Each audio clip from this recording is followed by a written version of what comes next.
All right. Welcome to the call, everyone.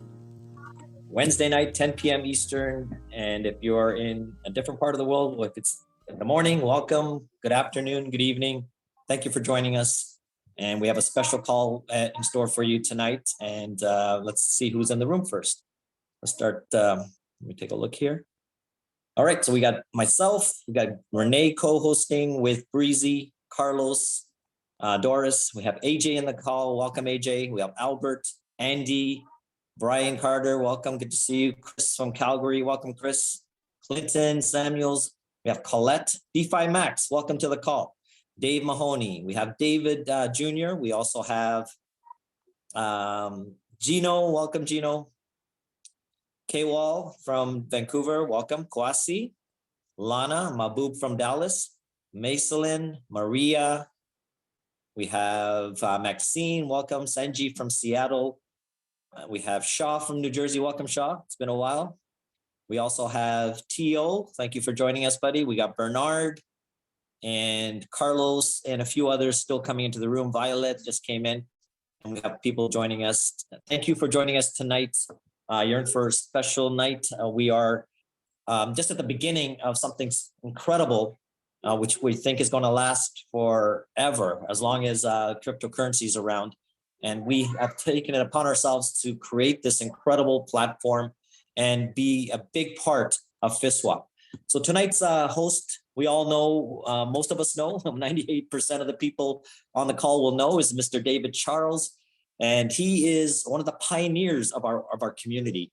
He was there from the start when we had our first experience with Matbot, and we morphed into this incredible DeFi project through Paul, which we all know and love. And Paul's the one that brought all these incredible projects to us. And from the beginning, we had Coach Ken doing all these calls. And, we all, started coming into this DeFi space. We were first exposed to crypto through the bot that we were trying to bring into North America. And then from there, we grew this community. And Paul was a big part of the community at the beginning because he was bringing crypto to us. He's bringing the education of crypto. And we learned a lot at the beginning. We learned a lot from Paul and Coach Ken when he just started doing his websites and his calls. And we learned about trading. And then from there, Paul introduced us to DeFi. And that's where we are today. We are in DeFi space and we're still learning. We've learned a lot over the last year and a half. And we're going to continue to learn, and we're going to continue to give the education to the people. And that is what we're all about. We're about the education of cryptocurrency. And we want to make this as seamless as possible for people to enter, because we do believe and we know that cryptocurrency is going to be here with us for the long term. So our job is to help people transition from fiat currency to cryptocurrency and have the best experience possible. We know there are a lot of projects out there that are intending to, or their intention is to take everybody's money, and we've all experienced it. I've been through a few of these experiences myself, and then we have to stay away from the quick money, and that's what a lot of people are lured to, and in the end, you're going to get hurt. What we're looking for here is longevity, a project and a platform where people are safe, secure, and they're taken care of. And that's our goal. We want to make sure that people are taken care of in the best possible way, with respect, and having the patience of a Breezy. And everybody's experienced Breezy's support calls. She has so much patience with people, and she's just absolutely wonderful. And she's part of this leadership team that we have together. We have also Sanjeev and Carlos. We all hear from him. Carlos, he's a jokester with his incredible witty remarks. He always makes me laugh. It's a wonderful person to be around. So he's part of our leadership team. We also have Doris, an amazing soul, a great, kind-hearted woman. That's part of our incredible platform here. And behind the scenes, we always hear about Renee and David Jr. They are always on the calls, helping us out in the background. And they have done so much for our community. And they are a big part of this platform moving forward. We are excited about what's happening here, and we are going to share some incredible information tonight. And let's lead off with our incredible host, Mr. David Charles. I call him the backbone of our community, because even when the times were tough, we all experienced it. The times were tough when we experienced that big drop in February, David took it upon himself 5:30 in the morning to open up the room so that we can all share our thoughts and experience what we experienced within that day, because it was devastating. And we needed a calm. And David took it upon himself to have that call and open that floor for us to at least talk about what happened. So thank you, David, for everything that you've done for our community and the leadership that you've displayed. You are a mentor for me and a lot of us on this call. And we appreciate everything you've done, and we continue to appreciate you. Thank you, David. Thank you, Peter. Appreciate you, brother. Awesome to be here. Thank you, Peter, for what a wonderful introduction. It's always a joy to be on these calls. And if you've been on calls with me before, you've heard me say that not too long ago, I couldn't have imagined myself sitting behind a camera doing Zoom calls with folks from all around the world. Just wasn't on my radar. So this is always an interesting experience to do this. But it's also something I really enjoy. I enjoy what we've built together in the last year. And we really built it from a heart-centered place. And we'll talk about that as we go into tonight's call. Tonight, we want to start off just by welcoming anybody who's here for the first time. So if you're here for the first time, we want to make sure that we pause for a moment, acknowledge you. Thank you for spending some time with us this evening. We're going to talk about an amazing project. We're going to give you a high-level overview of a project in the DeFi space, as Peter mentioned. We'll dive into some specifics. There's a lot to it, so we probably won't be able to cover every piece of it tonight. And so the beauty of what we do as a community is that we get together periodically, and we encourage you to come back to future calls and join us and learn more and more about the project. One of the things that we've learned in the last year together, that we've been on this journey since we were first introduced, we learned to be patient. And so we've learned to depend on each other and appreciate each other. And we've learned that if we continue to show up, it continues to give us exposure and experiences. And from that exposure, from that experience, and from the support of a community, there's so much that we've been able to do together. So if you're a guest on the call, the first thing I want to do is acknowledge you. And if you're okay with that, I would love for you to just say me in the chat, just so we can know you're here. We can say thank you. We appreciate you, acknowledge you, and we can make sure that we pay special attention. All right, Shah from New Jersey. Hey, Shah. Shah is my special guest this evening. Appreciate you being here. All right, anybody else here for the first time? All right, yes, indeed. Okay, guys, so we've got Shah that's hanging out. If you are a guest and you just haven't dropped it in the chat, welcome to you. If this is maybe not your first time, but one of the first times you've been here to these calls a couple of times, welcome back. We appreciate you showing up and spending some time with us. And then, of course, to everyone who has been on this journey, no matter where you started, along the way, you saw something in this project and you saw something in the people involved in the project who decided to continue to hop on these calls. And so I want to acknowledge you and appreciate you. This is all for you. We do this for you, for our benefit, for the benefit of being able to open doors to people that are interested in this world of crypto. And so I'm going to kick off and move into kind of an introduction for my friend Shah and for any other guests on the call. Let's just talk about, Peter talked about a little bit about the journey that we've been on. And so I want to start there. And I want to start, and I saw Paul jump into the room. I want to acknowledge and thank Paul, our good friend, somebody who's become a dear friend to me and a brother, somebody I respect a great deal in this world of crypto. And Paul introduced us to this project that was called something different a year ago.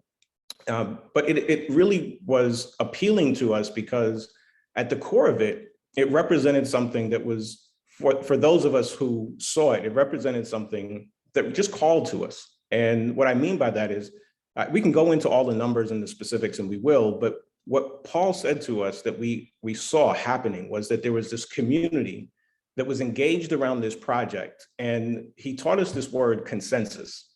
These two words we use a lot, community and consensus. And so what we saw and what he taught us about consensus as we got into the DeFi space is that we learned the importance of something called the liquidity pool. And we learned that the liquidity pool was really central to the project. And what was powerful about DeFi, what is powerful about DeFi is that the liquidity pool gives the power to the individual. So you and I can now act as our own bank.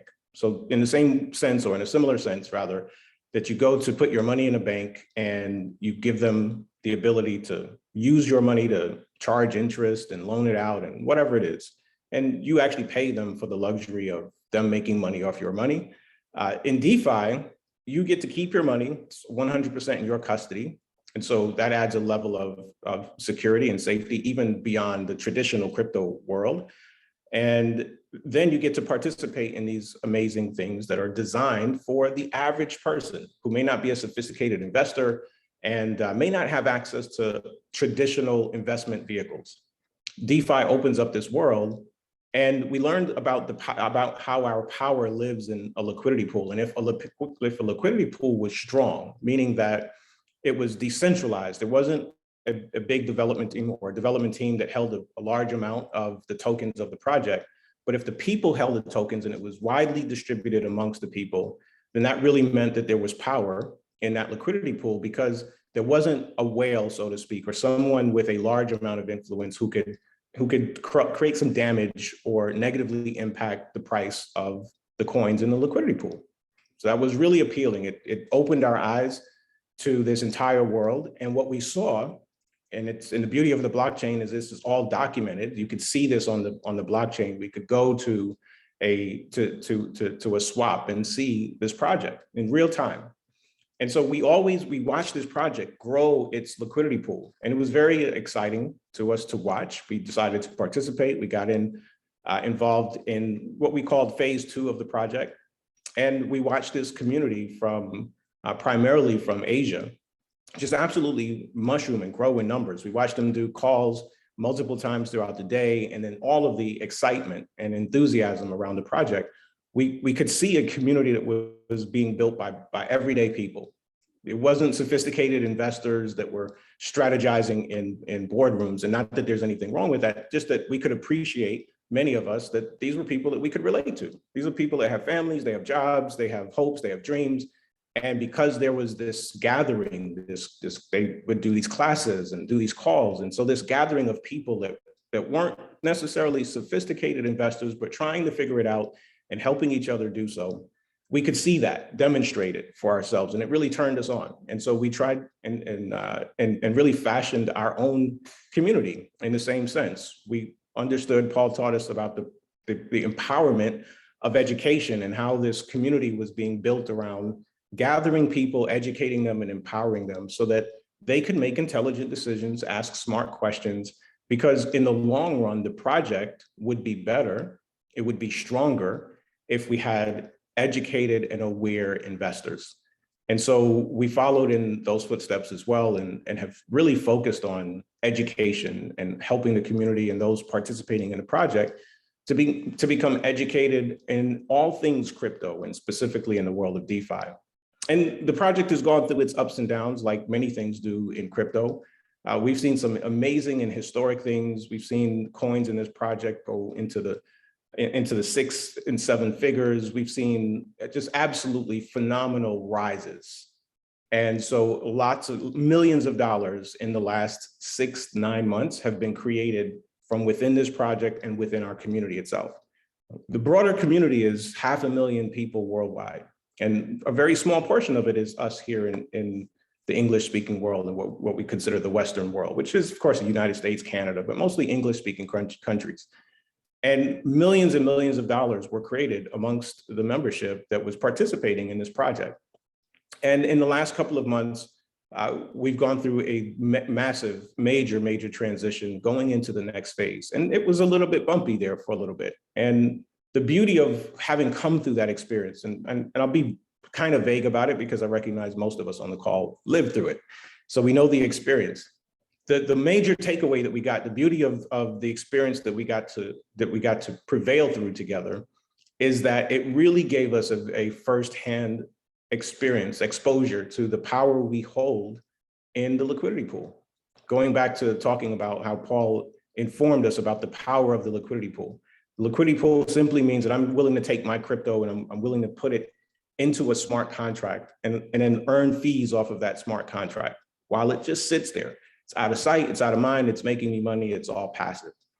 And so what happened in the last couple of months and some of the turbulence that we went through, it really exposed us to the power that we had in the liquidity pool, because there was a moment we took our eye off of it collectively, and we left ourselves exposed. And so we experienced something that didn't feel good to a lot of us. It was traumatic to some people, quite frankly. The beauty of the fact that we're here today and we're talking about this project in such a positive way is really a testament to the project itself, that it could survive the kind of traumatic experience that we went through. It's on a personal note. Peter talks about jumping on the call on 225. We were in Dubai for a launch for another company that we're involved in, and that launch was on the 24th. And on the 25th, we were just kind of hanging out, and we were on a guided tour through the Burj Khalifa, tallest building in the world. And Mahbub was there with us. And I remember while we were at the top of the building, the cell phones are going off and people in the community are like, what's going on? The coins are dropping like a rock. And it was really it was a very, very interesting experience because many of us were on this high from the project that we were there launching. And at the same time, at the top of the world, we're trying to figure out why our coins are dropping. And so really emotionally jarring experience. And I only share that to say, listen, this is a project with real people, with real feelings and real emotions. And there was just this wave of emotions going through this entire community. We could feel it, even though we're disconnected, all parts of the world, we could feel it coming and riding through our community. But we made it through that. The project made it through that. And that really is a testament to the power of the people in this project. And so we're now in a phase that we're very, very excited about. The project has gotten very, very mature. You've seen the structure come together around the project in the last few months. Developers have moved very, very quickly to start building and fulfilling on the vision of the project that we were told about many months ago. So it's an exciting time to be here. I'm going to invite and introduce to you one of our community members and one of our leaders on the team to talk a little bit about his experience, to add a little bit more color and specificity in terms of where we are today, what we're focused on. And then we'll come back a little bit later. Tonight, we're going to introduce you to and talk about, speak with you about something that recently happened and exactly what that means for our community. And so we'll talk about the formation of the English International Community Node. What does that mean? And we'll take a bunch of questions. And of course, since Paul's here, we'd love to hear his input and his insight for any time that we're going to spend in Q&A. But we've got a lot to cover. Lots of cool things that we want to do while we're on this call. So again, if you're here for the first time, welcome. Thank you so much. We're really excited to be here. We're excited to be on this journey. We're excited to go with you. Thank you for going with us. It's fun to do this together. And so the next voice you're going to hear is going to be from an amazing person. I met Sanjeev through a meetup of all things. And we just kind of hit it off. We had a great conversation over a meetup, and it was, we've just maintained this kind of brotherhood of camaraderie ever since. And I love and appreciate Sanjeev because he's super analytical. He thinks very clearly through everything. And he's just so humble. And you'll hear it in the way that he presents himself. And so I love and appreciate you, Sanjeev. I appreciate all the service that you've offered, both visibly and in the background. And so I want to invite you to come in and talk a little bit about why you're excited about this project, what it means to you. Hey, Sanjeev.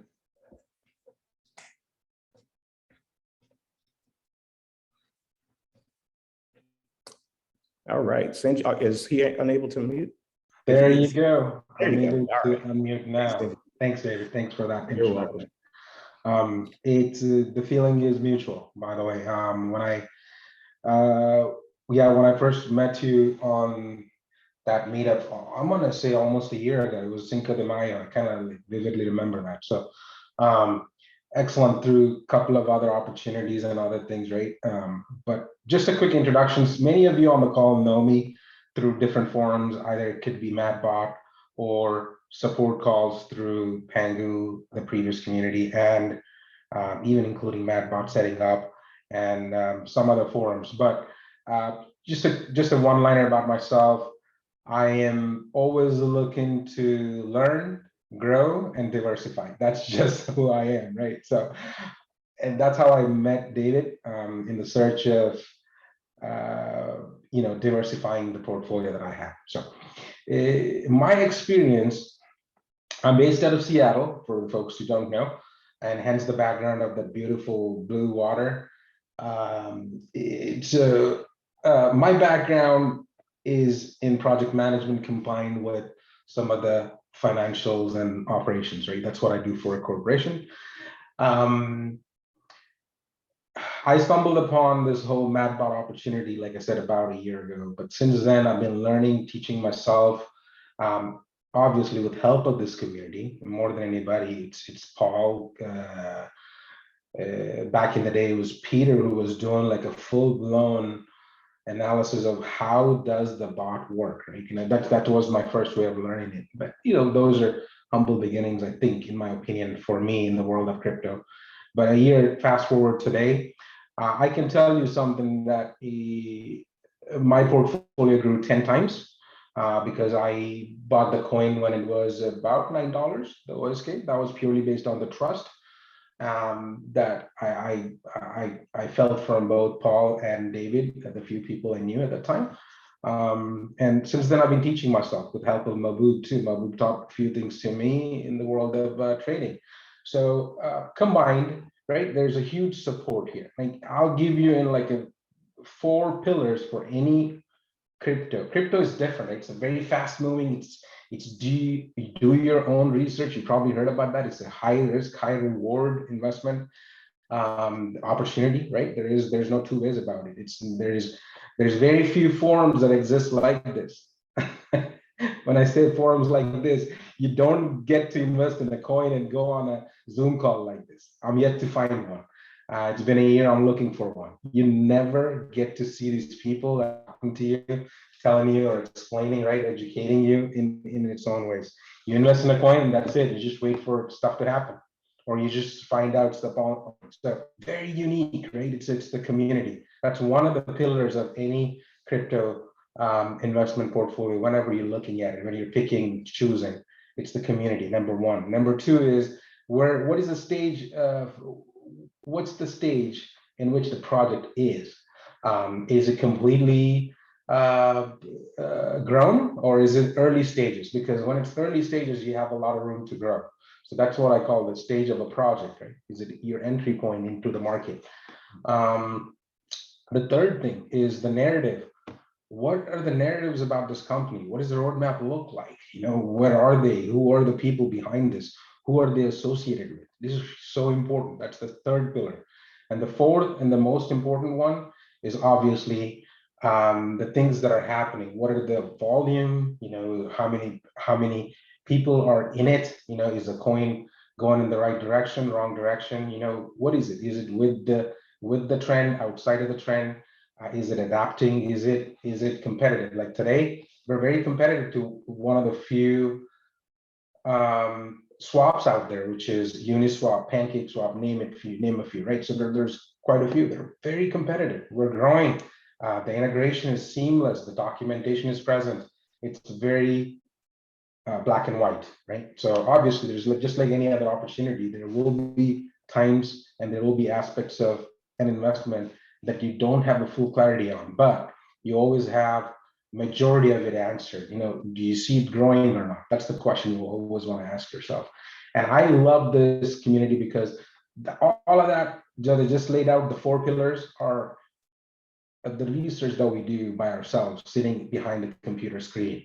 But when you can actually open up and talk to a group of this nature, there is no two ways about it. I mean, it instills confidence. It instills a lot of other facts, data, because not everyone's perspective brings a value to the table.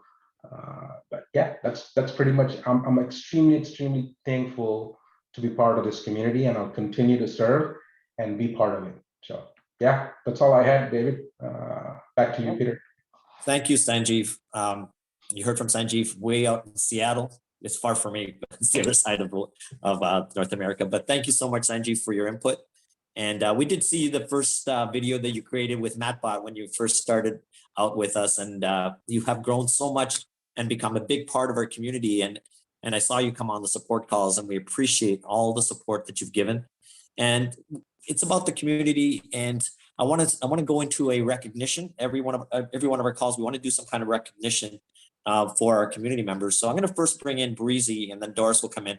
And Breezy, we all know Breezy. We know and love Breezy. She absolutely is an incredible individual, and she helps me so much. Every time I'm on calls, I'm always hoping Breezy's on the call with me because she's always supporting me in every way. And I thank her so much for that. And a lot of us on this call have experienced that with Breezy. And now we've come to the point where now we're kind of forming a great platform in terms of structure. So we want to have every call structured. We want to have everything flowing properly. We want to recognize people in our community. So Breezy, come on in and please go ahead and introduce yourself, and we can go into the recognition. Come on in, Breezy. Thank you, Peter. Love you too. Love all you guys. I am definitely here to assist anybody that needs assistance. I love spending time with each and every one of you. So thank you so much for having me and being able to support you guys. I do want to introduce Edwidge. She is one of the most wonderful people that I have met. She gets everything pretty quickly, very educated when it comes to crypto, and we definitely love having her. She helps anybody and everybody and is a very selfless and a servant leader as well. She took it upon herself to come to the calls and is always there religiously, even if she just is on the call with driving. She's still there to put her information out because she has a wealth of information in crypto as well as in our community here. And we enjoy having her on the calls. We depend on her very much at times when some of us can't make it because we're swamped with calls ourselves. But we wanted to dedicate this also to Edwidge just because of the hard work, and we see what you're doing and we really appreciate it and welcome everything that you do. So thank you for everything that you do. Please continue coming on 2 p.m. calls. We need you. So thank you. And for Doris, one of the most amazing women I met too. This community is full of amazing people. So we're grateful to be here just to meet all these people, because the people is what makes the community, and that's what we're here for. So Doris, our lovely giggler, that is the first experience I had with her. She's gonna come in right now. Just before you get Yes, into I'm Doris, gonna giggle now. just quickly, Doris, I wanted to interrupt quickly. We are going to give away one fund to Edwidge, and the next person that Doris is going to be introducing. I know it's not about the money, it's about the recognition that we know what the people in our community are doing, and every call we're going to have recognition. So go ahead, Doris. It's all for you. And I'm going to introduce another fellow Canadian, Paulette. Well, Paulette is someone we don't talk a lot, but I have seen her. You see, when we first started, it was Peter, Breezy, myself, and all that. We were helping out. We didn't really know what we were doing, but we were willing to go out and just help, right? Because what we learned, we just share. And later, when we got busier and all that, so Paulette and both Edwidge and Paulette, they came and they started helping. They started learning and they started stepping up, and they have been really helping everyone with whatever they need. So very, very much appreciated. And then with Paulette, I still remember, like, we had our countdown, remember, for New Year's, and Paulette comes in and she's, with her cool glasses, and she's a party girl. I like that. When we get together for a real party, I want Paulette to be there. So thank you, Paulette, for all you do. Thank you, Edwidge. We really appreciate your service to the whole community. Thank you. Okay, great. That's exactly what you said about Paulette. An amazing person. I've had a lot of experience with her on the support calls. Edwidge and Paulette. Even today on support call, it was just me, myself, Edwidge, Paulette, and Breezy. And we were just sitting there waiting for people to come in. And it's amazing because before I logged into that call, I'm thinking, I know Edwidge is going to be there. I know Paulette's going to be there. I know Breezy's going to be there. And it was just the 3 of them. It was just amazing that it happened that way today. But we thank you so much. And we do recognize that you guys You gals have done incredible things for our community, and you continue to do so. So every call, we are going to recognize community members, and that's our intention. And we want to make sure that we grow this community together, and we all get to know each other. So that's our main goal, is to build a strong community with trust and respect with everyone involved. So let's get into the next part. David, do you want to come back in? Are you free, David, there? Hey, yep. Hey, actually, let's ask Carlos to come in. We're gonna run into a couple of quick updates around the project, and so a couple of things that have happened. We'll do this on our calls just to touch on some of the things that are happening in the project that, you know, obviously not, you know, some of you aren't focused on Twitter all throughout the week, and so this will be a good time to talk about some major important points. So Carlos, looks like you're ready, brother. Carlos, we can't hear you if you're talking though. Hey guys, how you doing? Can you hear me? Good. Yep, we can. Fantastic. So I'm sharing my screen over here, and we're following the bird over here. So amazing news about progress on the PG NFT.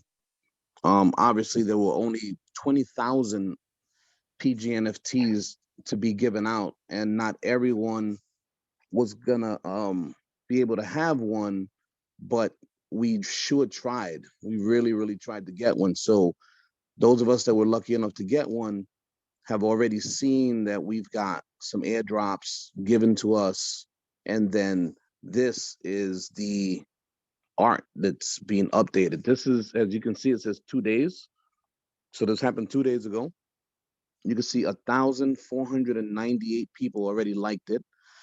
You see 323 people talking about it. So do yourself a service and download the Twitter on this so you can see this. So I'm gonna go in and just show all 4 of these.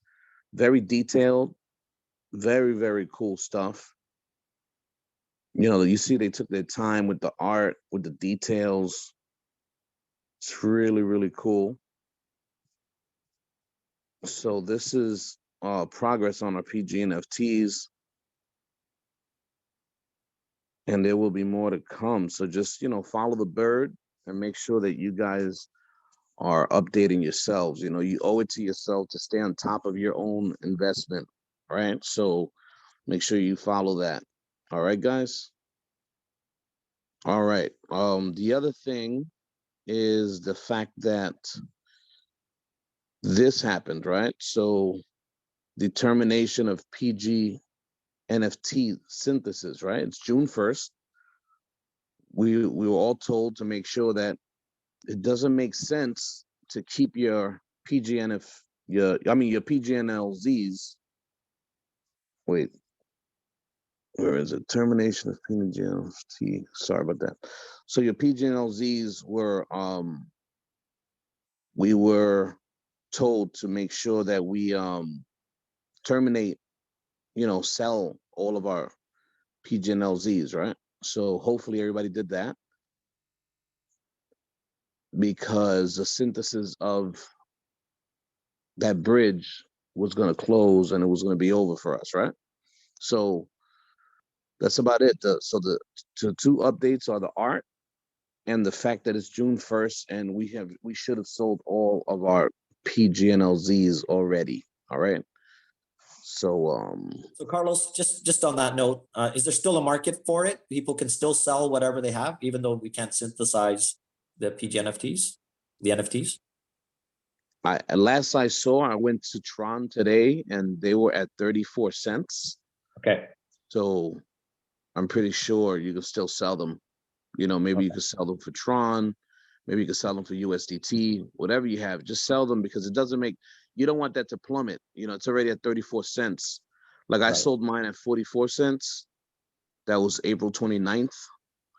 So, you know, we're talking about like a month later now, everyone should be getting rid of theirs. So I'm pretty sure everybody, I mean, if you haven't, just go on the chat and say, I haven't got rid of mine, but I'm pretty sure everyone here got rid of their PGNLZs.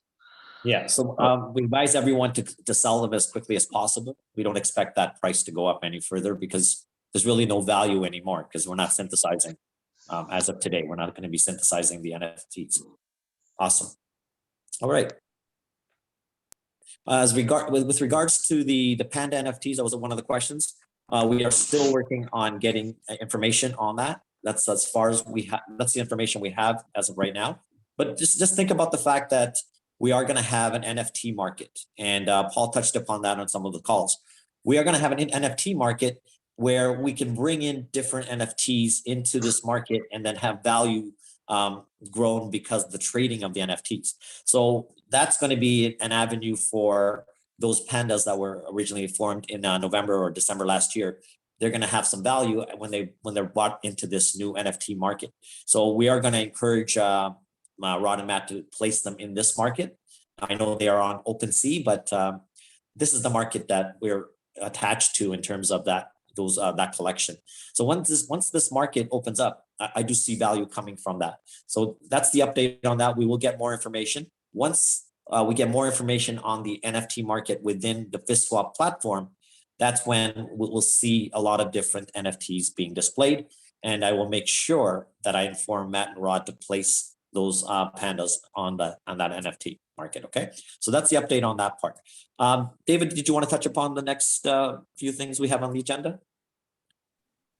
Yeah, so why don't we do this? Let's jump into the last update. The thing that we're going to spend a little bit more time talking about this evening is one of the things that happened in the last week is node elections began. And if you were on our call Monday night, we talked about that a little bit. And so I want to spend a little bit more time talking about node elections. And so I'm going to share my screen. And Quasi, we're gonna come back to questions towards the end of the call. So do me a favor, I'll come back to you, and we'll make sure we have enough time to take your question. Okay. All right. So let's talk about node election and what's happening exactly. So I'm going to just read. This is our white paper. So just read from our white paper. Peter, can you see my screen? Okay. Yes, sir. We got it. All right. Perfect. All right, so in FSTSwap, any FST holder can apply and pledge 21,000 FST tokens to become a node. There are a total of 210 nodes and two types of nodes, official nodes and candidate nodes.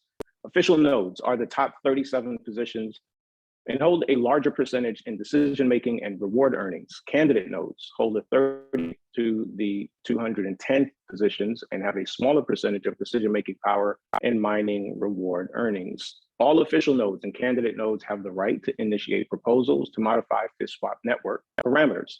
A node has the right to change and edit proposals at any time. Users who hold FRT node tokens can vote for both official and candidate nodes. After providing liquidity to the FST USDT liquidity pool and staking in the mining farm, you will get 1 to 100 FRT node tokens. If you unstake from the liquidity pool, you will still need 1 of 100 FRT node tokens to participate in node voting. If you had voted for a node, you will need to withdraw the voted node token first. And we're going to come back and talk on that in just a minute because it's important to know how your vote and your FRT that you've used to vote, how that is so very important to your access to what you have in the liquidity pool. So for those of you who are new to the project, and this is all a little bit of a blur because we're giving you a real high level overview, and we're going to dive into a very specific piece of the project here tonight. The site that you're looking at is the help desk. You can get there. It's we're actually developing a version of the site for the English speaking community. You can get there through myfstswap.com. Right now, that's going to take you to the existing English translated version of the help center. The one that you're looking at is under construction. So we're essentially replicating the English and replacing the English help center.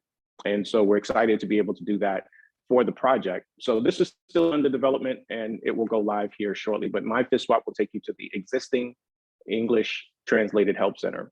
So you'll see a couple of different things that we've done. Actually, I don't even think, yeah, that's live. So for an example, one of the things you won't see on the live help center is Twitter updates. So we've actually got a way for you, and maybe that isn't pushing live just yet.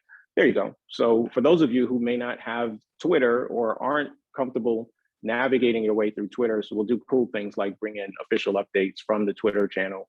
You saw Carlos reading updates from the Twitter channel.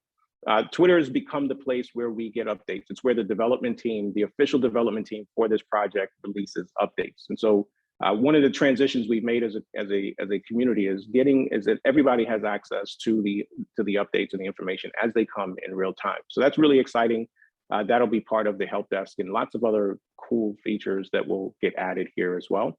But today we're going to talk about nodes and voting. And if you were on Monday night's call, you already know this. If you weren't, then we're really happy and excited to announce that we have formed the English International Community Node. By we, I'll introduce the group of individuals who most of you know that are part of that group. So on the call, we've got Peter, Doris, Breezy, Carlos, Sanjeev, Renee, and my son David. Renee's my daughter, by the way. And so we're really excited. Peter, if I left anybody out, just want to make sure before I move on. Got everybody. Okay. So yeah, so awesome. So what's exciting about this, I'm going to talk about this from our perspective and help tie that into why this project is really powerful. So let's talk about the project for a moment. And what we look forward to doing is, if you're a guest on the call, if you're kind of new to the call, as we keep going, we're going to make sure that we build resources that help you to help simplify the story of the project and help you understand all the moving parts and pieces. So lots of good stuff coming there. Here's the general gist that I think is important for most people to know about the project, is that, as I mentioned early on, we understood that the liquidity pool was really powerful and important. And we learned that not only through the teaching of it and the education of it, but we learned it through real life experience. And so this community, this FSTSwap, which is a decentralized exchange that allows you to swap tokens, this community learned in a very real way the power of that liquidity pool. And so this project is built on top of that experience, that education, that empowerment. So if you understand and appreciate that in DeFi, the liquidity pool being diversified and being strong, meaning there's a lot of participation from a large number of people, if you understand that, you might not have to understand all the mechanics of DeFi, but if you understand that idea, that if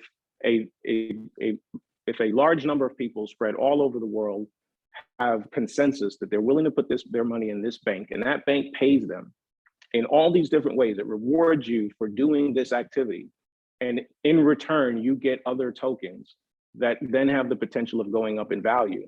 And if I can reward you 1, 2, 3, 4, or 5 different ways, then the likelihood of you leaving the liquidity pool goes down. Every additional reward that you have the opportunity to earn keeps you attached to the broader, bigger picture, long-term in the project.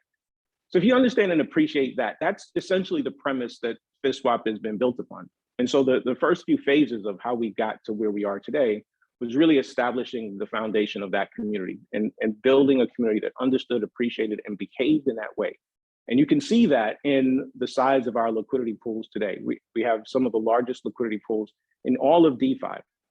And so now what's happened this week in the introduction of nodes is the project has now introduced an additional way for members to participate in earning and in governance.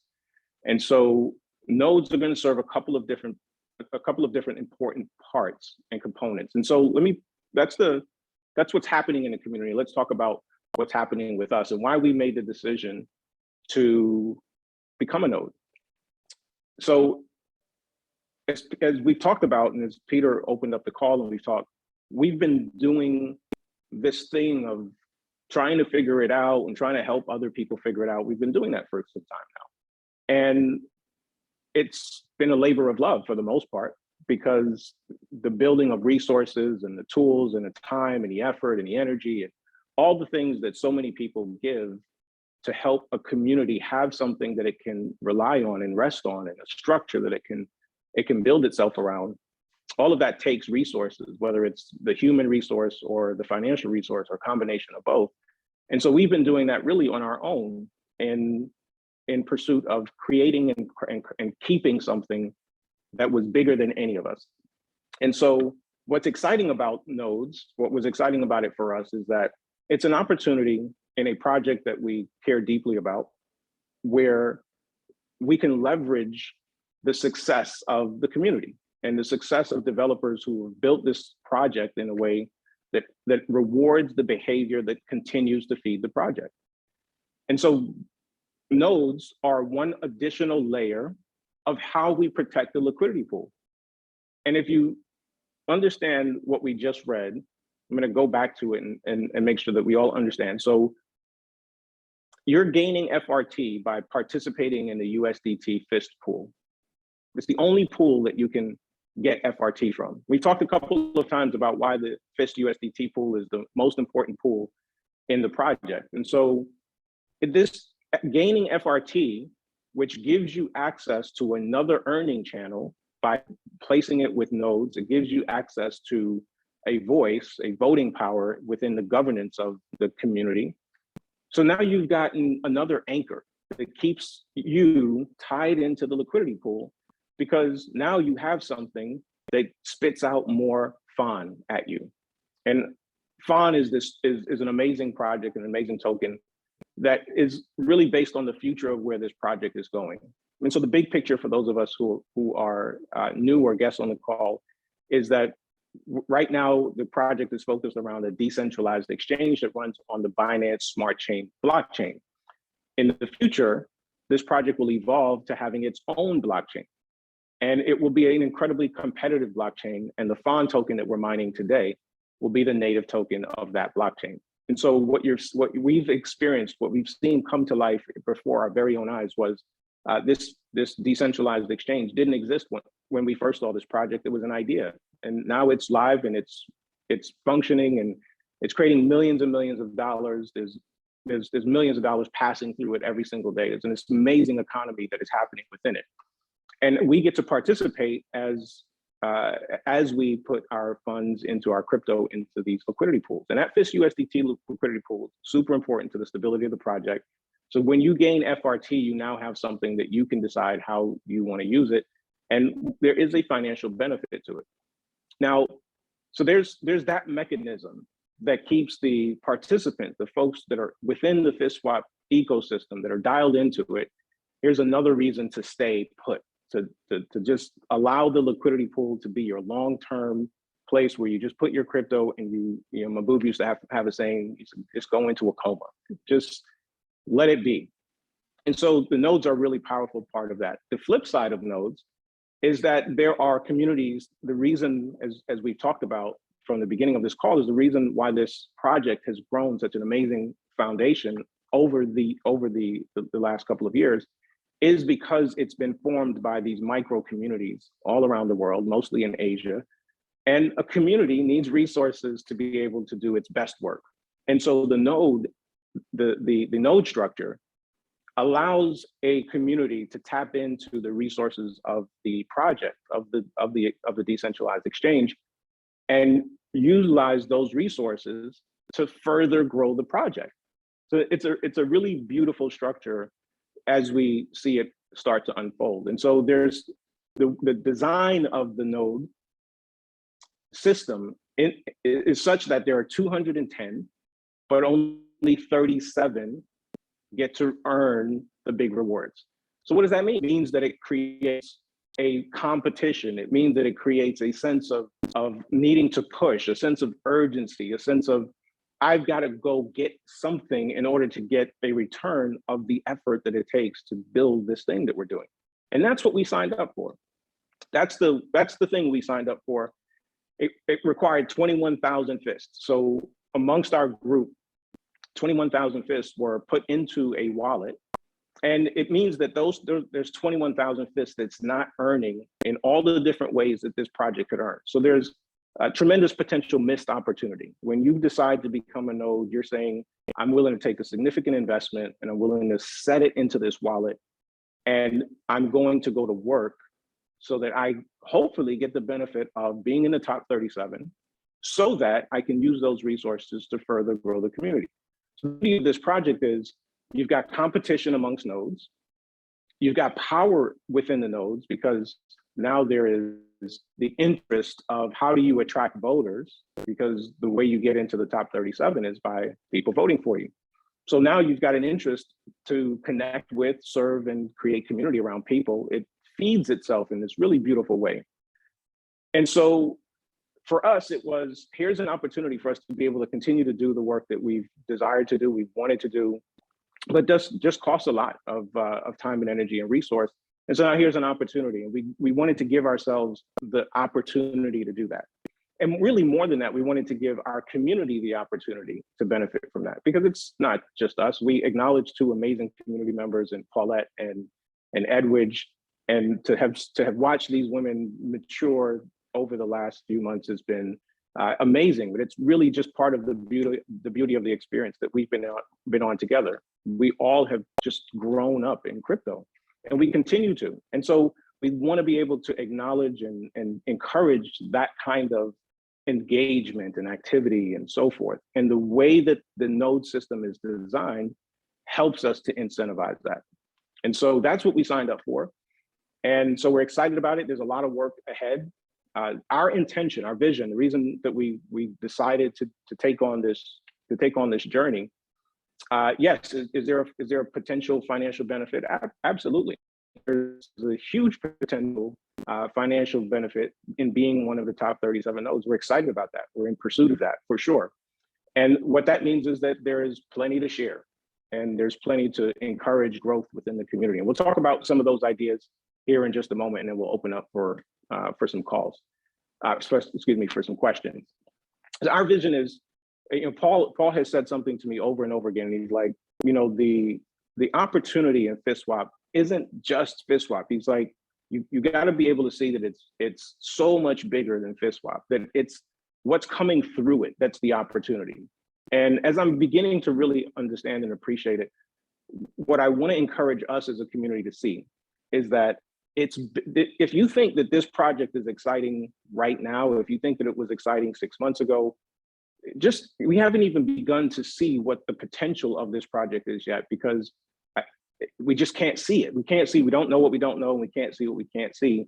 But I'm beginning to see the light on the other side of that tunnel, and I'm beginning to appreciate that everything I just described to you about a vibrant community that's engaged and committed and has consensus around its liquidity pools, has incredible incentive to stay in the liquidity pool because they get paid multiple ways to participate in them.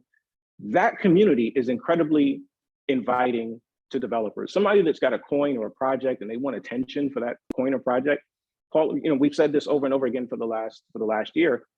Do you want to open a restaurant with a line out the front door with people that are engaged and already excited to be there and to eat your food? Or do you want to go open a restaurant and have to start marketing it from scratch? Well, we've got an engaged, excited community. We're happy to be here. There's a bunch of folks, there's a couple dozen people that are on a call on a Wednesday night to talk about this project. We're going to grow those numbers and grow the attention and intention. And as we do that, as developers get exposed to the numbers, the facts and the figures around the project, and then recognize that it's backed by real people that are passionate, not developers that have huge wallets, but real people that have taken, in some cases, just a few $100s, and in other cases, hundreds of thousands of dollars. It's backed by real people, decentralized all around the world. I want my project there. I want my project to be supported in that kind of environment. And that's what we collectively get to build together. What I love about this project is that the mining that we're doing right now is a 7-year process. It sets us up to go on this really, in crypto, long journey together. And so it doesn't have to be a sprint. There's a lot that we'd like to get done, and there's a lot that we'd like to earn as soon as possible. But the entire structure allows us to be patient with ourselves and with the process. And the node structure gives us a fighting chance of having the structure and the resources necessary so that we can open the door as wide as possible. And the thing that we all get to participate in is, as we open that door and people start coming through it, it creates massive opportunity for all of us. How? I don't know. I don't know the details. But what I do know is that we're on a path that has already proven itself to create millions and millions of dollars for those who are in this project. And as this project has matured, it will continue. In my opinion, I believe that it has the potential to do that to a magnitude that we haven't even imagined yet. And so if we're successful in the English-speaking community at spreading this message and inviting people into this into this project, into this community, and then providing a support system. And we believe that we're contributing to our own success. Guys, if we build this project successfully by educating people, we simply do what we've done to get where we are to produce amazing results. If we're able to do that at scale, then it just protects, it insulates our own investments. It means that we're more likely to achieve the goals that we desire to achieve. And so this is really where the power comes back to us. This is the beauty for me of this project, is that I can't do it on my own. I can't decide whether or not this project and the coins in this project are going to be successful. And no one individual on this call can, and no one individual in the community can. But collectively, if we decide and we recognize there's an opportunity and we decide to work together and we decide to build a structure and build resources so the next person that comes into the community behind us, or the people that are hanging out with us, are becoming smarter, savvier investors, we're going to win. We have a better shot at winning that way than we do leaving it up to chance or the marketplace or forces that we don't know. And that's really where the power of the project is. And so for us, we're excited to be able to introduce and to be in pursuit of. Being one of the top 37 nodes, our goal is to be in the top 10. We believe that the English-speaking market is massive and it hasn't even been tapped yet, and we're excited to be able to go after it. We're excited that there's a foundation of people right here that continue to show up and support the project and give of themselves and their time and their effort and their energy. So appreciative of that. And so I want to change gears and let's talk a little bit about the specific things that we're planning for and that we're going to continue to spend some time talking about together as a community. So I'm going to share my screen real quick, and then I'm going to pause and we're going to do some Q&A.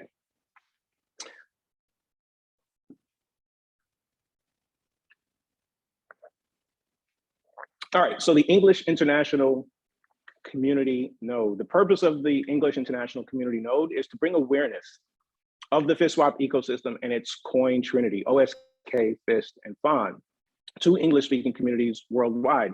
So a couple of ways that we'll grow the community, and by no means is this is what we have documented here exhaustive. This is really just this sense of where we're starting and what we can see and where we'd like to go. And there's a lot of blanks to fill in here. We look forward to the participation with our community to fill in some of these blanks.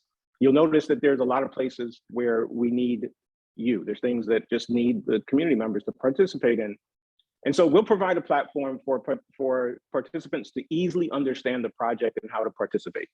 And I want to say how important for me that is, because my son and my daughter have been involved in crypto, and I'm so very proud that because of what we've done in terms of building a community, that my children, their lives will be changed forever because their exposure to cryptocurrency gives them confidence that they can now operate in this space that they might not have otherwise had it not been for the ability to come someplace and to get confidence and learning and helping. And they've then been able to take what they've learned and help others. And so being able to simplify this project, DeFi can be really complicated. There's a lot to understand. There's a lot of different terminologies. It moves very, very quickly. Things can change on a dime. And so our job is going to be to continue to help make it easy for people to translate. The Help Center site, we gave you a sneak peek at that work in progress. We're adding guides and videos and how-tos. Those of you guys who've been around this know that Peter has done an amazing job in creating guides and how-tos and really just simplifying the project. But we'll be able to, our goal is to be able to take it to a more professional, more expansive level, producing short explainer videos, for example. And so many of you have already experienced the benefit of having a support system. We'll provide a support system where participants in the project can go for help. Guys, if you go to the official FSTSwap Help Center, it literally says there is no customer support. And for somebody that's new to crypto, that could be scary, and rightfully so. But that's the reality of crypto, and especially the reality in DeFi. There's nobody to call. There's nowhere to go for help. There's no 1-800 number. There's no call center. You're on your own in most of these projects. You really have to understand what you're doing to protect yourself. And here, you're on your own, but you're not on your own.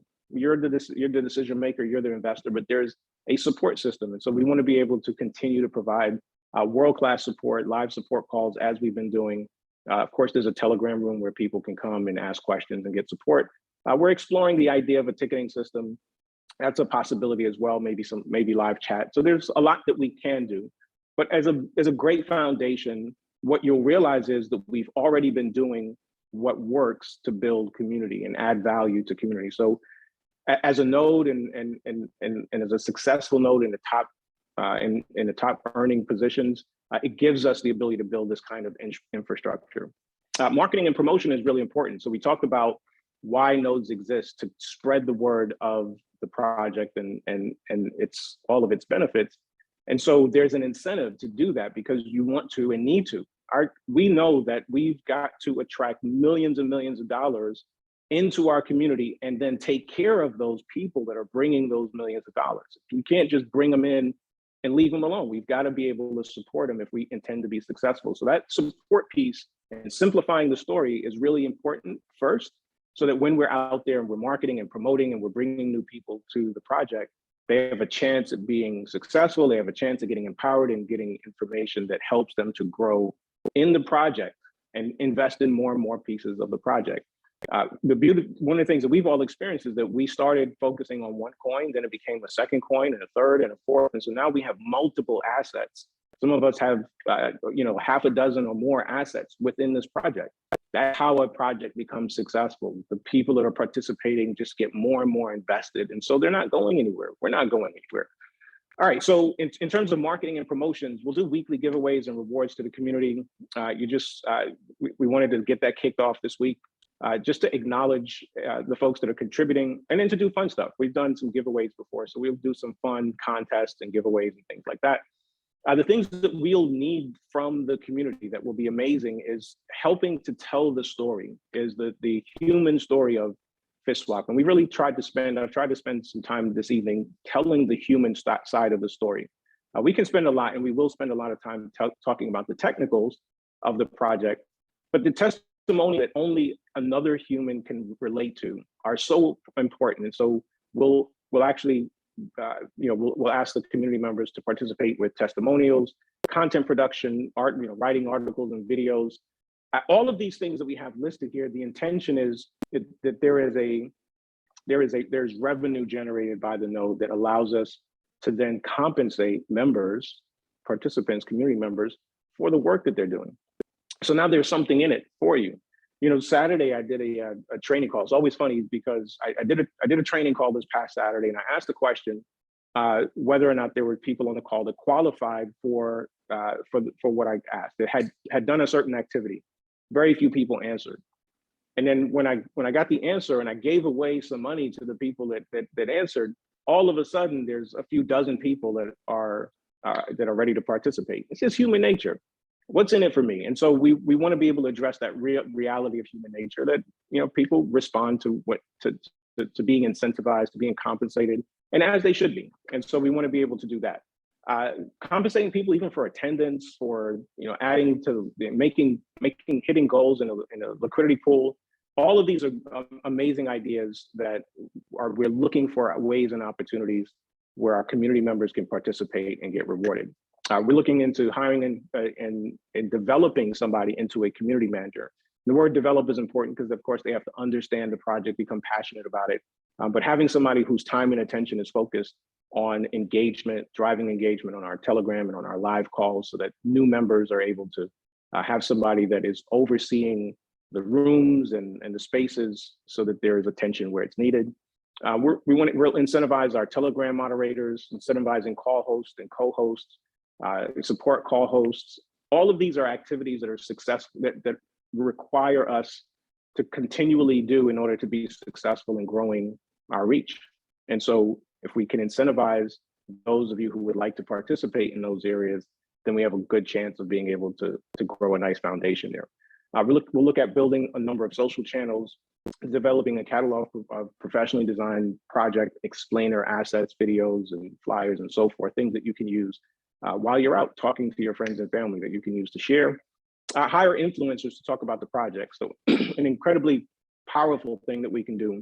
I'm sure you guys all understand the power of influencers, people that have large followings on digital platforms. This is a great project in its current phase to be able to talk about, because there's real facts, figures, data, experiences. There's all of the story that an influencer needs. All the tools are right there in front of them. So we're excited to be able to bring the project to key influencers, and then we'll run paid promotions as well. We've done that before, and then we'll wrap it up with our communications. And so we know a lot of people aren't able to necessarily make the calls. We know most of our community doesn't come on our calls. Most of the people participating in the community aren't in Telegram. And so our ability to message, to send emails, where we can take the announcements and the things that have happened during the week, things that are important that you might need to know, we'll be able to create a cadence of sending that messaging out in a really easy to understand way. So people that are not dialed in necessarily in the Telegram room or in live calls don't feel left out, and they can remain close to the project.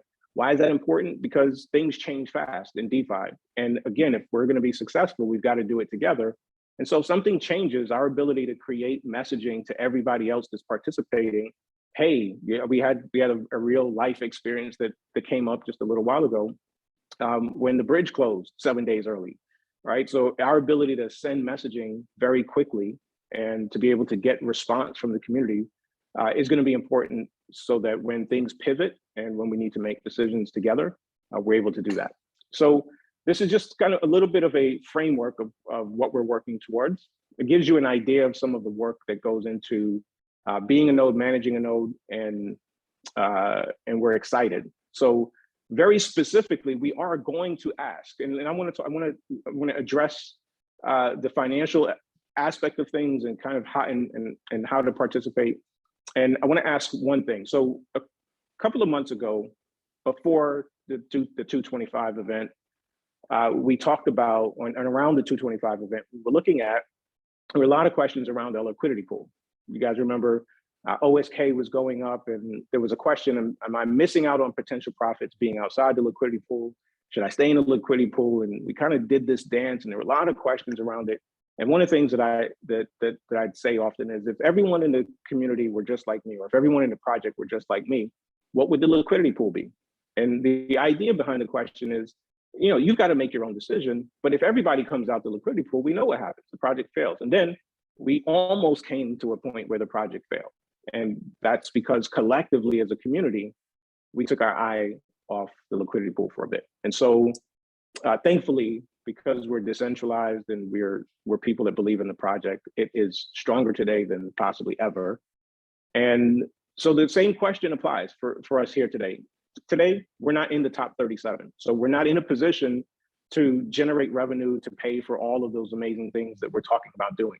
But we have a very clear roadmap and a very clear plan of how we're going about doing that. We know that there are millions and millions of dollars that are sitting there, that are people that are looking for places to invest, to get involved in crypto, to be involved in projects that allow them to earn passively, where they don't have to become an expert, they don't have to babysit their portfolios, they have a level of control, they have total control here.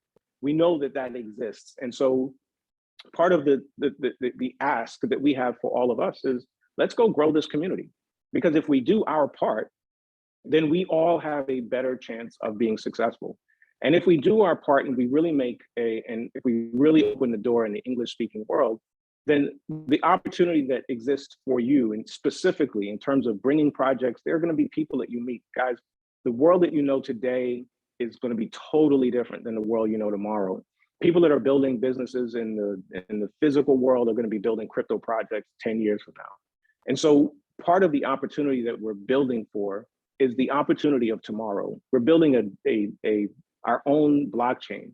That's for the world that is going to run on crypto. And so you want to be a part of that. And we want to be able to build enough of a footprint in the English-speaking world that there is such an open gateway that all of us have a real opportunity that we can be proud of, that you can bring people to the project and you can bring them to a structure that they can feel confident is going to help support them and their project and their people and all the things that are necessary to continue to add stability for all of us. So that's, I'm gonna wrap it up there. And I'm gonna kick it back to you, Peter, if you want to open up Q&A. Guys, now's a great time. If you have any questions, we'll take questions. We can talk about just about anything, but we'd like to answer questions, any questions you have about the node. We are, again, let me just be clear, we are going to ask you for your votes. And yes, I'm going to tell you that if you vote for our node, there is a financial difference in terms of your earning power than it would be if you voted for one of the top 37. You've got to decide.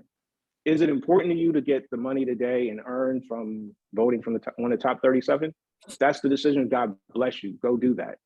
I'm going to ask you to consider that for the greater good, for the long-term vision of what we have collectively been doing together, that we're going to ask you for your support. And I want you to understand that you don't have to make a decision to do one or the other. You can do both. You can decide to share your votes. But we would like for the community that is benefiting from being here together, being on this journey together, and benefiting from growing this community to support the bigger vision of getting to a place where we can generate revenue for the community that we can all then benefit from. So we're going to ask for your votes, and we're going to hope to move very quickly into the top 37. We've got some amazing plans to help us get there. We know that we know that we're here for the long run. Every one of us are here committed to the long-term journey. And so we just look forward to serving you through the process. So I'm going to get out of the way and hand it off to you, Peter. Thank you, David. Well said and well presented. And thank you so much for being so thorough on that. And it's important that we understand what we're doing here and the future goals that we have planned. That being said, Breezy, I always ask for Breezy if there's any questions in the chat first. So Breezy, do you have any questions in the chat? There is one question, and it says, who will decide who gets compensated? Okay, that's going to be a collective decision, and we haven't worked out the details on that. So as we grow the community and as we build structure and as we build, once we get into the top 37, then we'll have the funds to decide who and how we're going to disperse all of that. Okay, so it's going to come in time. So we will get details on that as we grow. Okay, and the next question is, why did we take so long to create our node? Good question. That's because you know what, we didn't understand it. We didn't really. That was when it first came out. I'm like, what's a node? And then you kind of just pass it off, and later on you hear about it more and more. And when Paul comes on the calls, we start to understand a little bit more, right? I know we came late. Imagine if we came when Annie first started. We may have gotten into the top 37 right away because then we'd be more structured and we'd be more knowledgeable. But we started to learn about this later than we should have. But we finally understood the value of this as we continue to do our research and understand what this is about. David, you wanted to elaborate a little bit more on that? Yeah, I'm gonna beg to differ just a little bit. I think our timing is perfect. I think we showed up exactly when we decided to get here, and there's so much runway ahead of us that we're all good. But very, very real things have happened over the last few months. You know, the community went through this, kind of violent, in some instances, in some ways, for some people, traumatic experience. There was a real shaking. Many of you know that we've been involved in launching another project, a crypto trading bot that we're super excited about. I am the chief operating officer of that company, so that takes a lot of my time and attention. And I got to tell you, Paul has been knocking on my door for some time, and he's really been pushing and pushing and pushing. And I really appreciate and love Paul for that, because he kept saying to me, once you get it, you're gonna get it. And I got it. And the team got together, and we've been talking and really spending the time that was necessary to get our heads wrapped around it. And so now that we do, we made the decision. And 21,000 fists is that's a decision to make, right? You got to understand the financials behind that. Thank God. I just want to say thank you so much to Sanjeev, who I'm a numbers guy, but Sanjeev was masterful in putting spreadsheets together and helping us to understand the economics on both sides of the equation.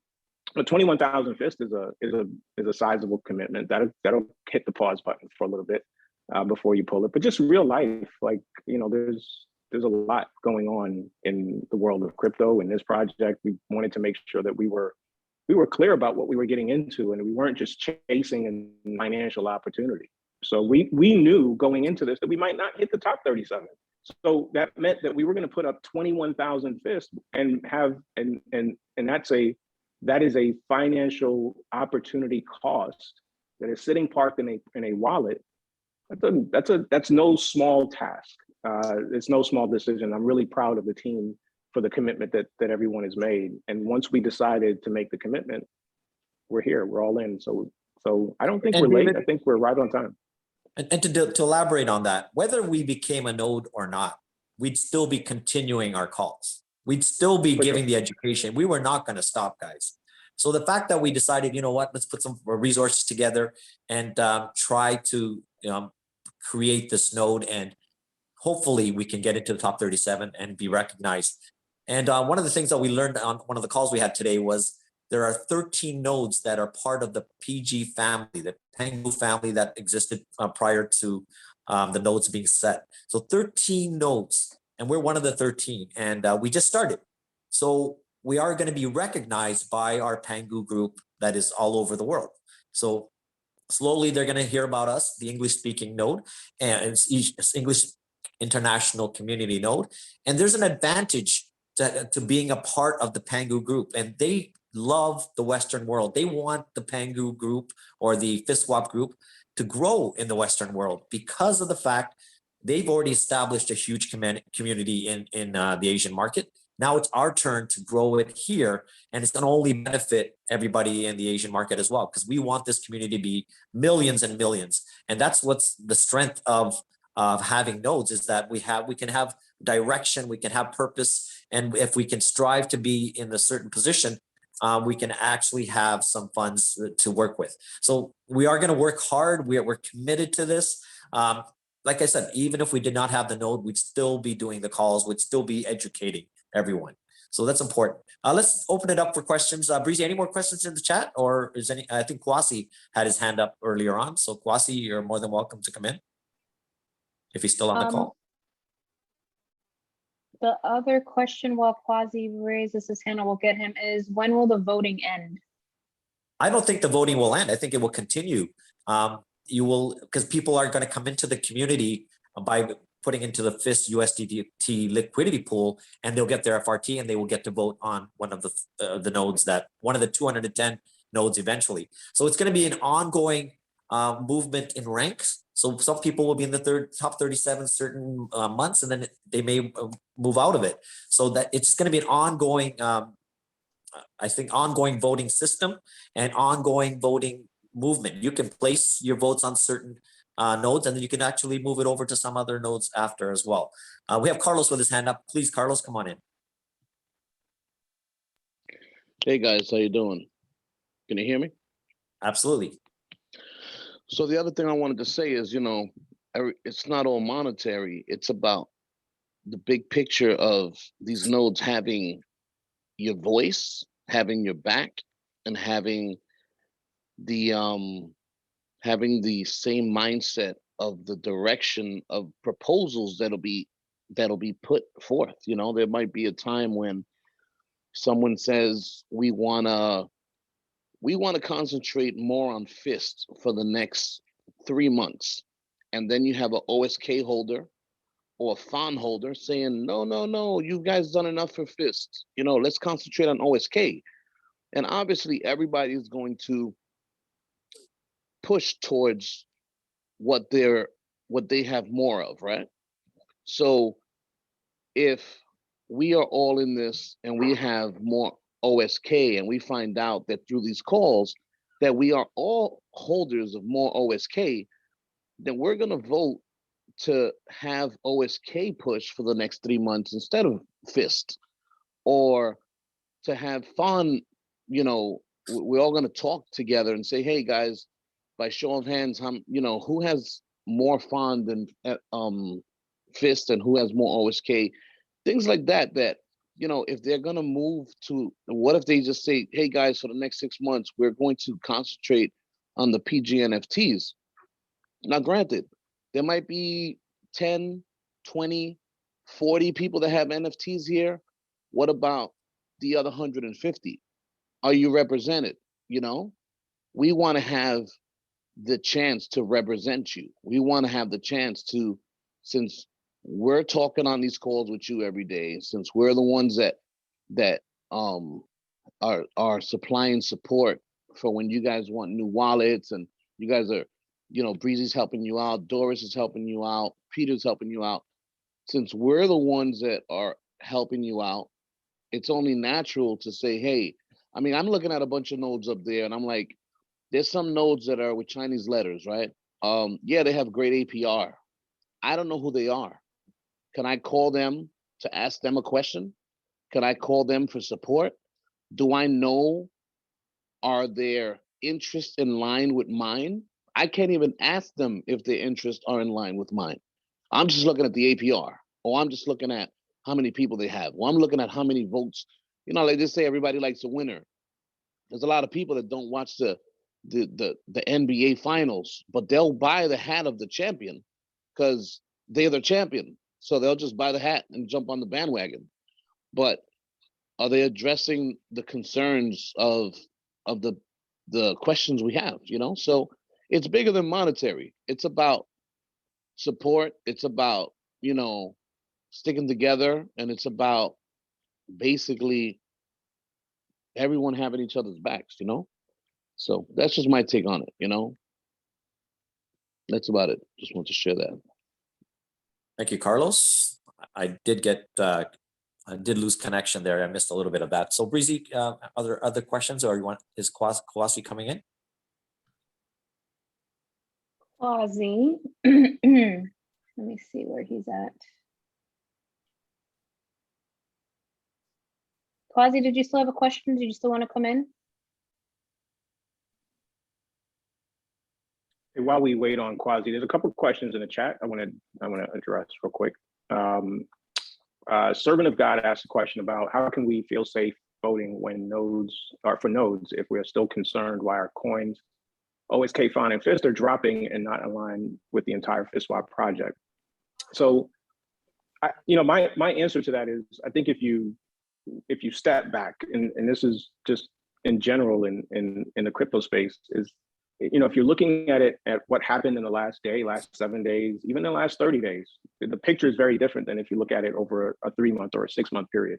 So the broader question I would encourage you to ask is, are the fundamentals strong? Have the fundamentals changed? The market's going to always change. The market's going to go up, it's going to go down. And so if we're reactive to that when it happens, sometimes there are more sellers than buyers, that happens. But the fundamentals of the project, part of what we talked about earlier, is that there's an incredible incentive to remain in the project, to remain in the liquidity pool, to not sell tokens. And so again, the power goes back to us. We can embrace the power that we have. That power is, how many people can I introduce to the project that understand what makes the project strong and likely to be successful? And that's collectively what the power that we all have.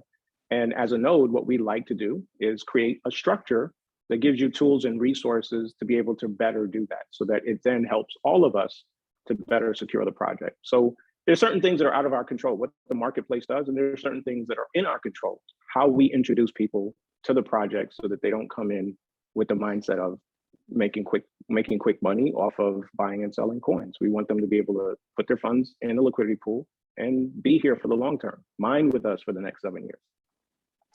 Ron asks, as a voter, I voted for the English community, but I was curious what the difference in compensation would be for me as a voter. If I switch to say one of the top 37, is it significant? I mean, my FRT contribution is fractional, so really it would seem to make sense to vote for those people, you guys, that have brought us along. Yeah, so Ron, thank you for your vote. We appreciate it, first of all, and we appreciate you. You've been an amazing part of the community for some time, and you ask great questions. So it's an individual decision. Again, I'm going to obviously make the case for why you should support the people that have your back and support you and have the ability to help you get direct access to the things that are important to you, and then there's the question of your own financial investment, your own financial well-being. And so we're going to help answer that question. We're developing a calculator of sorts that will help you to understand what your earning potential is based on any of the positions of the nodes. In maybe we can do it in real time. We're going to try and work on that. So on one hand, I think it's important for us to be very transparent about the reality of your earning potential and still ask for your vote, even if it means that you have to make the sacrifice or you choose to make the sacrifice of earning less by staking your vote within your own community. So look for that coming. I don't know if Sanjeev is doing some work on that, so maybe we'll have it for you as early as next week. But that'll help answer that question better for you. In terms of it being significant, I gotta say, in some instances, right now, early on in the way things are going, it could be. It could be. If you have a fractional vote, you're probably not going to feel it a lot, but we'll answer that question in real world numbers for you in the coming week. Kival asks, what's the pros and cons of switching votes? Is there no end date? Doesn't make sense not to have an end date. Well, Kival, it's we're mining Fawn, so I don't know if it would be accurate to say there's no end date, but I would imagine as long as there's Fawn being mined and the nodes there's a certain percentage of all Fawn that is allocated towards the nodes for the nodes to use in pursuit of growing the community. And so if you understand that the next 7 years we're mining Fawn, then for the next 7 years, there's an allocation to the nodes. And so the nodes then are continuing to feed and grow the community. That's really the beauty of like the infrastructure, the development underneath, that you have these massive organizations that are empowered to continue to go out and grow the community. Carlos answered the question, said yes, switching votes costs you gas fees, but you can switch whenever you like. So you can withdraw your vote from one node and place it elsewhere. You can do that as often as you like. And yes, there are gas fees whenever you do that. Scotty asked about the PG NFT mentioned with some art. Is the NFT still valid? Carlos, you want to talk about that? Yes. Of course, it's still valid. It's so valid that we still haven't even done the blind box where we all have our NFTs and there are different stages. There's a rare, there's a common, there's a super rare, right? And they haven't identified which ones we have. So this is only the beginning. This is the beauty of it. Remember, they just closed it June 1st. So look to the bird and make sure that you pay attention to what's coming, because it's going to be exciting whenever you find out that your NFT is rarer than the next NFT. You know, I mean, I'm hoping I landed on one of those rare ones. I've got a ton of different NFTs, and this is probably the most exciting because I don't get airdrops of my other NFTs. I just have it, and I'm at the mercy of the market. It's not going to, produce for me for the next, for a lifetime. Like I have an NFT that's going to produce for me for a lifetime as this project evolves. So yes, NFTs are very much alive, and we're waiting for the blind box to see what rarity our NFTs are. So look out for that, guys.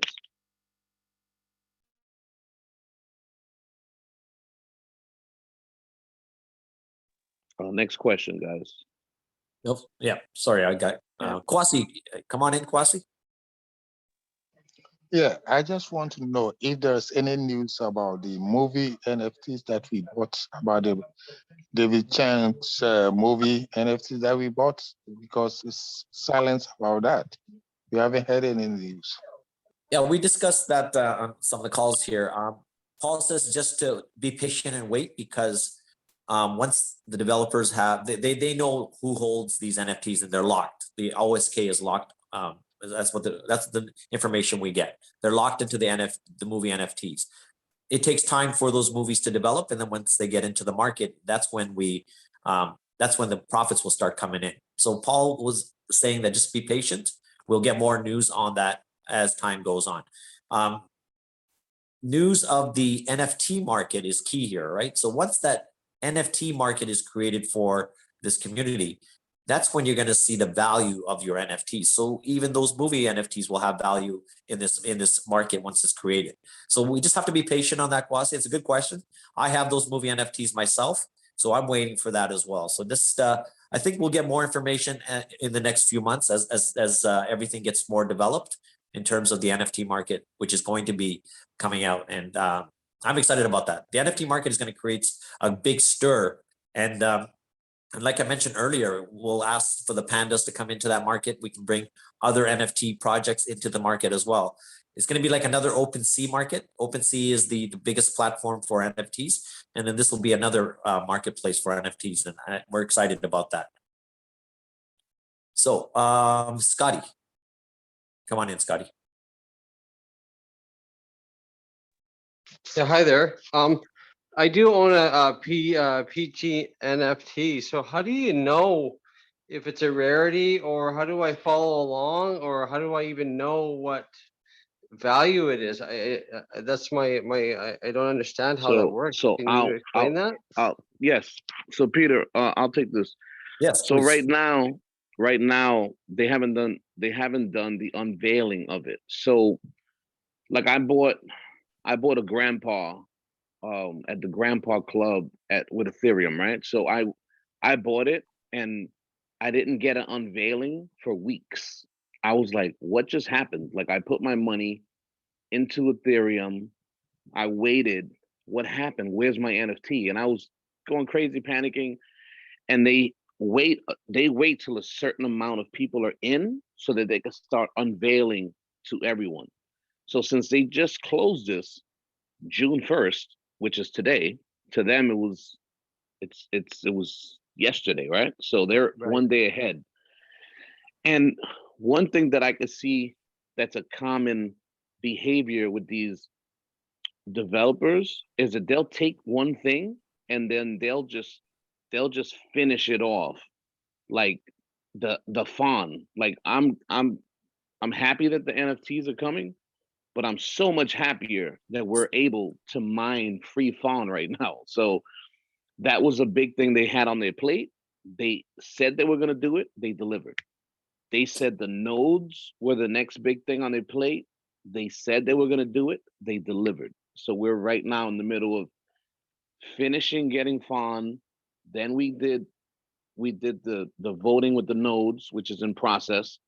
And now they just closed the portal for the PGNLZs. So I would look to the bird in the next coming weeks, and I could see that, hopefully their attention goes to the PGNFTs. But that's the beauty of this project. There's so much, David touched on the fact that some of us have so many dozen assets, in one project.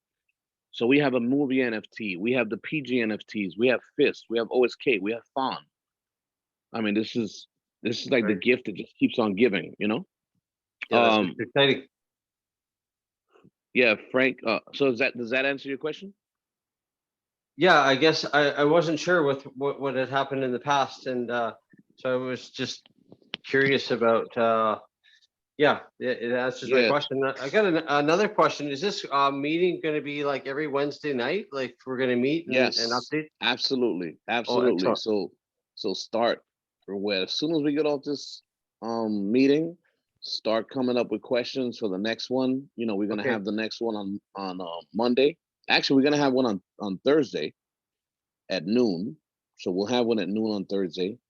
It's more, we do a little educational crypto, but we'll take questions too, but obviously there won't be a lot of news from today to tomorrow, right? So tomorrow will be guests that didn't have the benefit of being on here at 11:30 at night.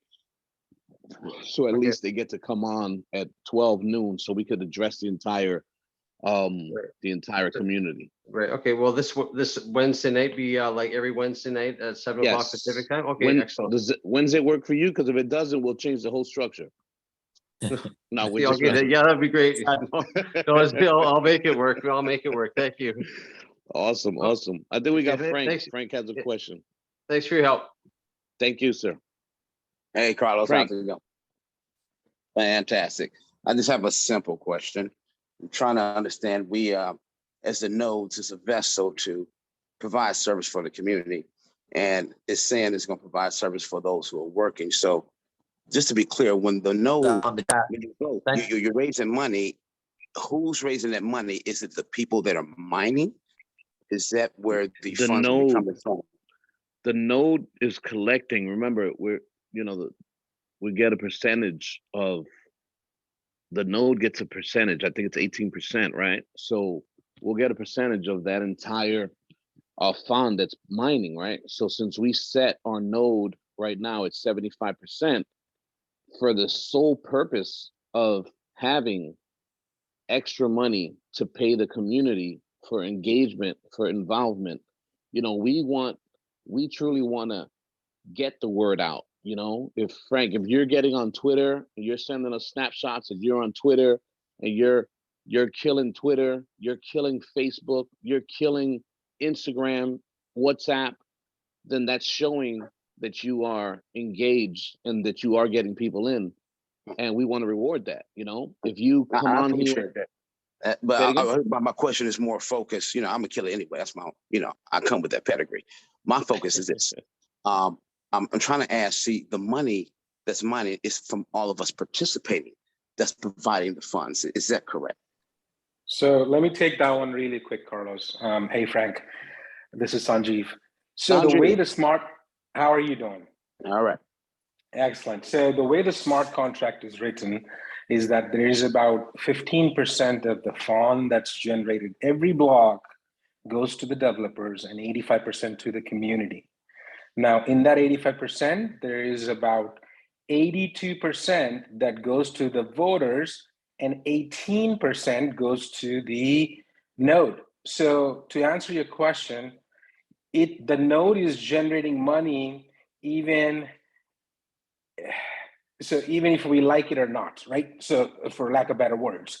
So the node is generating money based on the weight ratio. I mean, all of this is in help document. We can talk in detail if needed, but this is how the smart contract is written by the FSTSwap protocol, right? So that's how the nodes are making money. Now, it's up to the node creator to say, what am I going to do with the money? Am I going to just give it back to the community? Or am I going to actually build an infrastructure around it so I can better serve and support the entire voters that are voting for me? Does that make sense, Frank?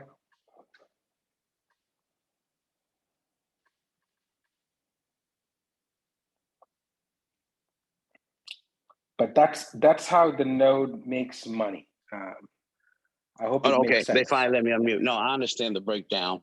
See that word. I'm glad you took it back to the definition of that word. Absolutely. It's the block originates. Now, correct. Does it originate by itself, or does it originate because we are participating by mining? We are participating by mining. That is a pure definition. Again, you got to go to the other level. Now that you're asking about blocks, that is proof of stake definition, right? So every time there's a proof of stake. Yes. So I'm saying it originates because we are participating. Am I correct?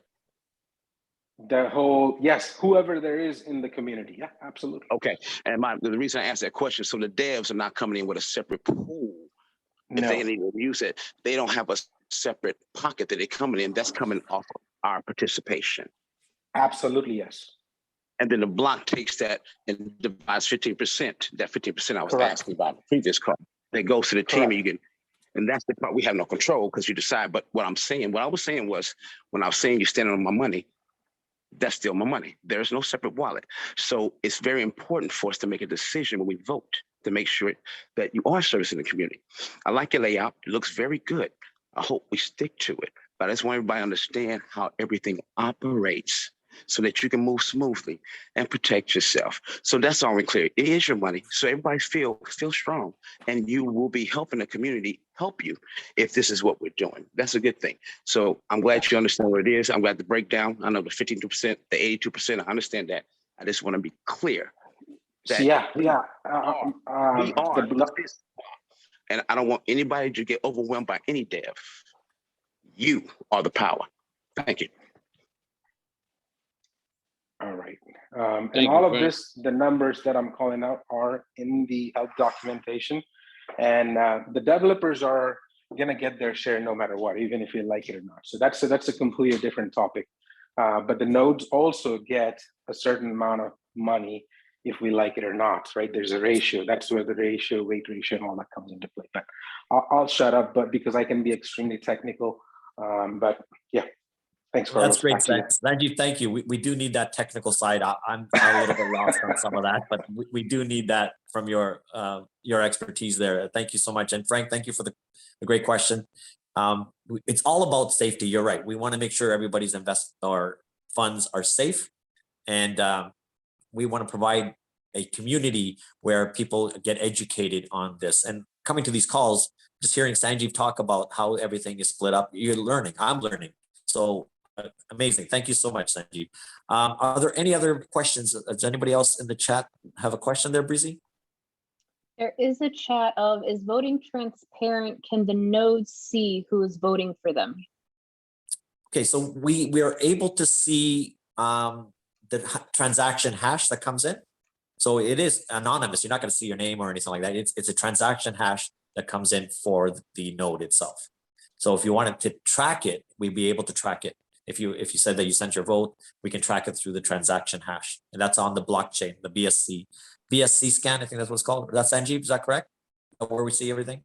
I want Sanjeev to verify that, if possible. Sanjeev.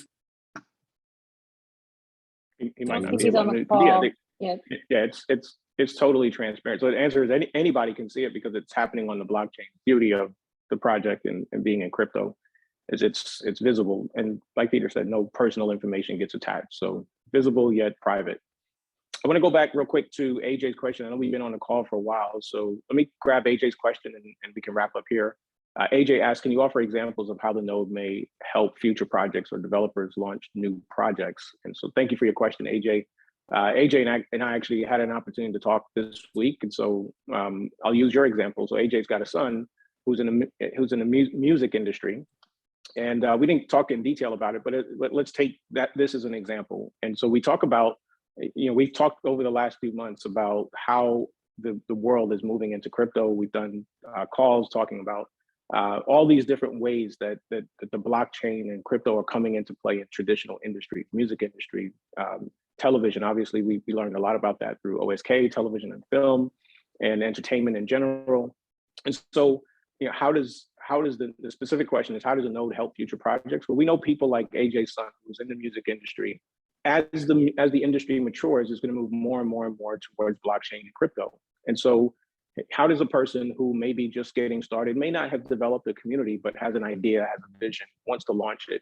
Well, where do they go launch it? Do you go to Ethereum blockchain and hire developers? Or if you're a developer, do you go to Ethereum, you go to Solana? There's some options out there. But the option to come to FSTSwap means that there are people that are gathering together on a Wednesday night doing a call. And as we're successful in growing a really vibrant community, I think that has a lot of appeal. And so the best way the node can help offer future projects support is by providing the very real structure of knowing that they have a place where people are going to be engaged and educated. And somebody brings a project, AJ's son brings a project, and introducing it into the community, and we're connected. AJ's introduced it, he's excited. We come on a call, he introduces it to us, and we now get to participate. AJ's son's probably going to go, because he wants us engaged in this project, he may offer to do an airdrop of some of the coins of his project. So there's an example of just by being present, just by being visible, it creates a space for people to come to. Now, more specifically, just the relationship and the access to the development team and all of the benefits of a node being able to submit proposals. So there's real power in being able to submit a proposal. Here's something that we'd like to do. And so how does a developer get voice? How does a developer who maybe is already invested in the project, already has launched on the project, but isn't quite happy with something, how do we help them? But we help them by being able to submit proposals and by being able to connect and collaborate with other nodes. And so the power, we haven't talked a lot about governance, but the power in crypto is that either the developers control it or the people control it. And it's just easier for the developers to control it. Just without any thoughts about evil intention or anything like that. It's just easier. I build it, I control it, and it's done. It's hard to build a DAO. It's hard to organize people all around the world and give them an opportunity to have their voices heard. And so the nodes are an important part of that infrastructure where that voice and that interest and that intent of a developer has a pathway all the way up through the system, and then the community, the people participating in that ecosystem, can then share their voice through their vote with their node. So lots and lots of different ways. I've got to be honest with you, AJ, and tell you that there are probably a myriad of ways that we haven't even imagined yet But I have a sense, and I hope that most of you who have been on the call with us today leave this call with a sense of the enormity of the opportunity that exists if we are successful at doing what we've already done, which is build an amazing foundation that is built on serving people, providing them access to this amazing project, helping make it simple, easy to understand, giving them tools and resources to share it, and being there to support them when they have questions. Anything is possible when a group of people come together, put their mind together, and to decide to go in a particular direction together. We've seen it, the financial windfall and benefit of that collectively. We've seen the harsh realities when collectively we take our eyes off of the things that are most important to us. And we've seen this project come to a place of maturity where we can talk about it on a whole other level than where we first started. We've got amazing things happening. We're mining for the next 7 years, guys, next 7 years. So you're in a long-term project. It pays every single day. I don't think we've said that yet. So if you're a guest on the call, I think it's important to note that we're mining a token called FON that literally shows up in your wallet every single day and can be converted into USDT, into real dollars that you can spend at the grocery store. So it's amazing that is the very real opportunity that we get, and you're 100 other different benefits. And we look forward to doing more and more calls where we dive into and we look really at some of the different benefits of the project under a real clear microscope. So guys, thank you so much for being on the call with us tonight. Peter, I'm gonna hand it back to you to close us up. Awesome. Thank you, guys. Thank you for joining us. Tomorrow we do have a call at 12 noon, and we will have a support call right after that. And if you wanted to know how to get into the liquidity pools or to actually vote, you can join us then. We can go through the process with you. So join us tomorrow, 12 noon, and get more education on this. Do a little bit of summary about what we talked about tonight. And going forward, we're going to have calls every Monday night and Wednesday night at 10 p.m. Eastern time. And every Thursday at 12 noon will be like a summary of what we talked about in the last two calls, and more of an education. And if we have any updates, for sure, we'll give you guys the most updated information. We do have DeFi Max, who is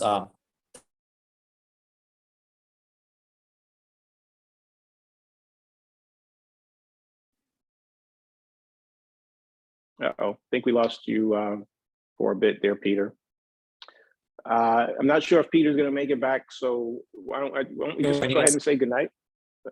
Oh, you're back. There you go. All right, keep going. Oh, so sorry. I had bad phone. internet here. I'm so sorry. Thank you, David. Okay. Go ahead and close out for us. Let's say thank you to everybody for being here, guys. Feel free to unmute, open your mics, and we look forward to seeing you tomorrow, next week, Monday, and of course within our Telegram community and on our support calls. Appreciate you all. Good night, everybody. Good night. Thank you. Thank you, guys. Good night. Thank you. Thanks, David. Thanks, Peter. Thank you, guys. Peter, I just sent you 5 funds so you can pay for your internet. I got you. You are so funny. Good night, everyone. Good night. Good night, everyone. Edwidge Thank you and for the Paulette. recognition, guys. Edwidge Love and Paula, you. we need your phone address, okay? Because we are going to get you a phone for just as a recommendation. Bye. Thank Bye, you, everyone. Thank you so Bye. much. Thank you. Thank you, everyone. Good night.